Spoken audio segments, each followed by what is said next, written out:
I was reading recently an article about the grocery sector, and one of the owners was saying that when you are part of a very big banner in the grocery sector, it's because you are a lazy entrepreneur, because you will wait for services from the headquarters of the big banner. What's your reaction in front of this witness?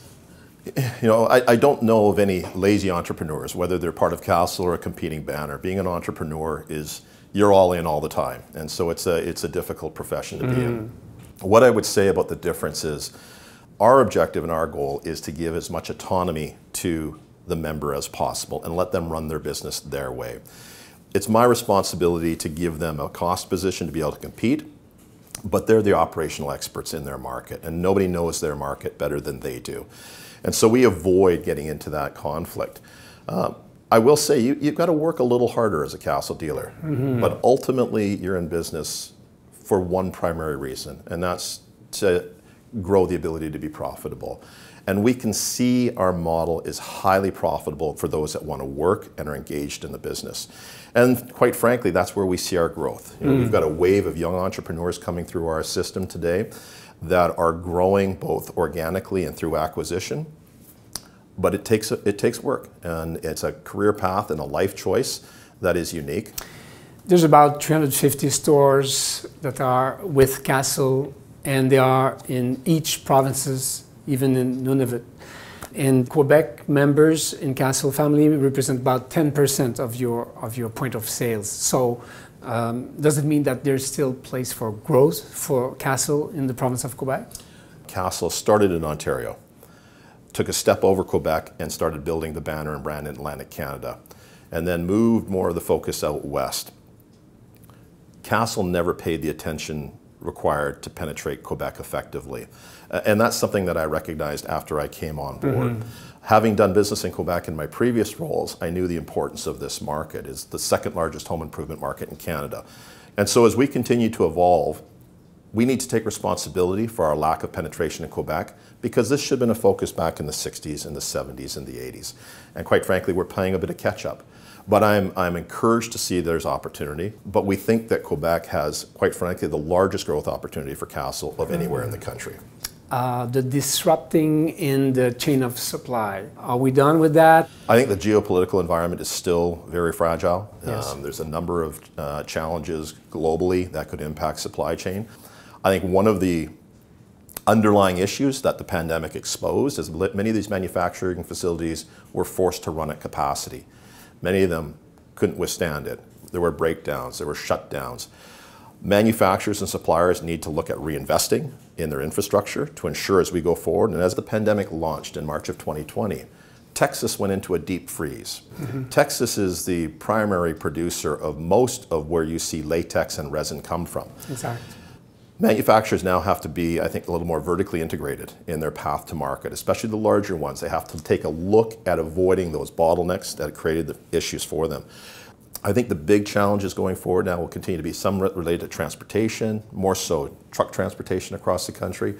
It's harder and harder to get long-haul trucking, say, out of Quebec into northern New Brunswick, up into Newfoundland. Castle is from day one of the supporters of the program Well Made Here. Do you think that it's possible to stay open for business with the world, and especially with our American neighbors, and at the same time find ways to encourage the Canadian business? Absolutely. The backstop to Castle is a Canadian-grown organization. We have no U.S. footprint, and as our competitors bring product to market, we have to make sure we've got the ability to compete.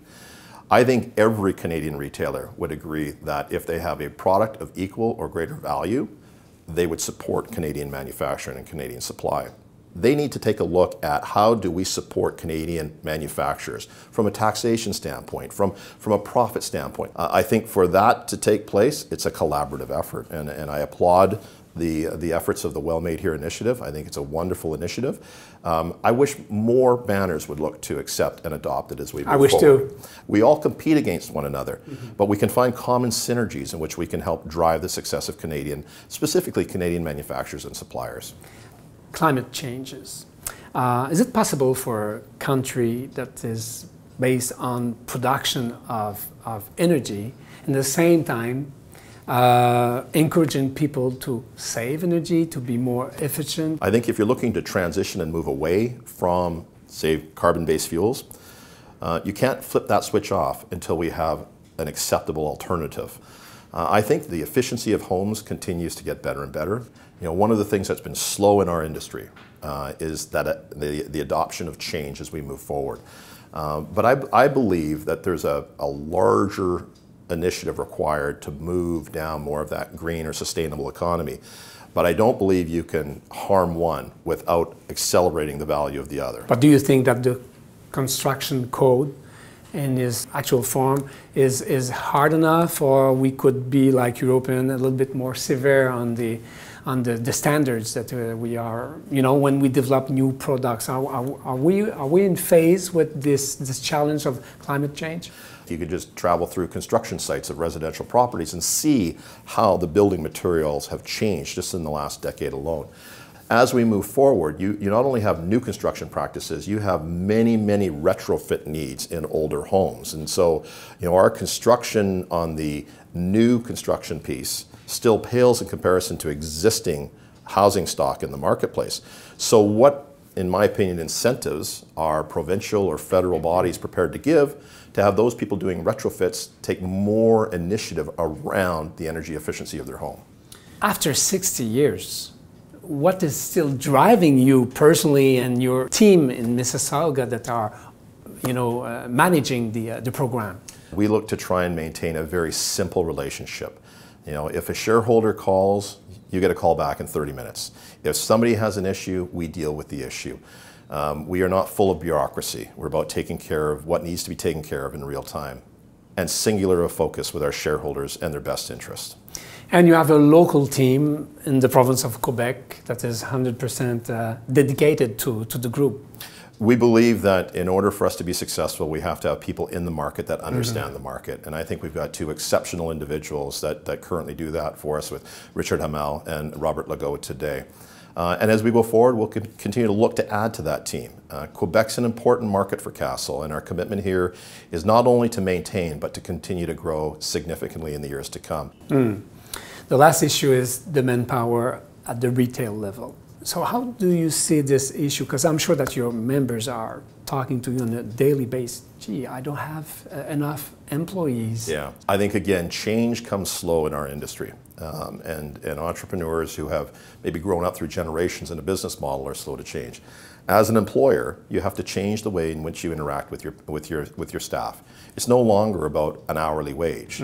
I also believe, quite bluntly, from an immigration standpoint, immigration should be somewhat closely tied to the economic needs of the country. And as immigration flow comes into Canada, it's not just focused in on Toronto or Montreal or Vancouver. We have to look at creating opportunities for those people in markets that require some additional economic drivers. We don't see enough experienced employees. We used to see age as a negative in the workforce. Age has now reversed and become a positive in the workforce. The consumer, the contractor, is looking for that when they come through the door of a retailer. They want to feel like they're being taken care of. Maybe you and me, we are more positive about those guys because we are aging also. But we're still young, we're still here, even though it's the 60th anniversary of Castle. And so happy birthday again in this 2023. Fabulous. Thank you, Richard. Thanks for your time.